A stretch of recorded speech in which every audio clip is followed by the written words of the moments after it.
When Tony Pickard retired as a marine engineer, he hoped for a quiet life on a farm. But he's been locked in a bitter dispute over coal seam gas, and it's taken its toll. The police came? Oh yes, they were called. They were called. Friends called them because I threatened suicide.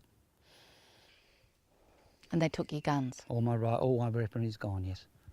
He's taken court action over contaminated water, which he blames on a neighbouring exploration well. I don't trust the bore water. Occasionally I still get the sulphurous smell through it, so I know it's got problems. Santos agrees the water was contaminated, but denies CSG is to blame. This is actually the area that was killed due to the spill of produced water. Coal seam gas exploration in the Pilliga was controversial before Santos took over.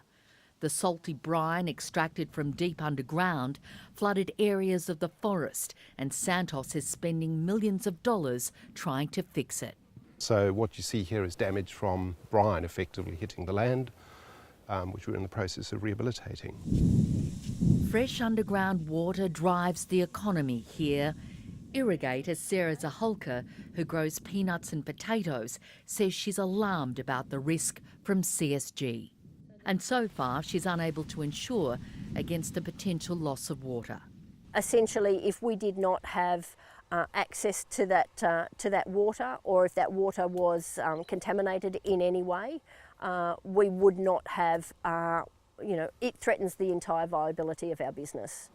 The gas giant's plan for over 800 gas wells is now being assessed. If the wells aren't really well sealed and there are sort of pathways, whether it's through badly constructed wells or legacy old wells that have been abandoned, and there's not proper sealing, it can cause cross-contamination between aquifers. A risk Santos says is fully addressed in its environmental impact statement. We follow the New South Wales codes of practice in drilling those wells. It is infinitesimally small chance that can happen. Not all farmers want to lock the gate. Just outside Narrabri, farmer Peter Gett has welcomed CSG onto his property. He says he's convinced it's safe and the gas wells in his pastures prove it. Currently, he has 3 wells on his land. You learn to live with them. It's no different to having a clump of timber or something like that. You've got to work around, a farm around. Everything that Santos has here is mainly under the ground. Mr Gett won't say how much he receives from Santos. It's a great thing for Narrabri, and I reckon it's a great thing for the farmer on the land because that's other source of income. He's hoping to see 20 more wells here and the jobs and wealth they'll bring. Philippa McDonald, ABC News, Narrabri.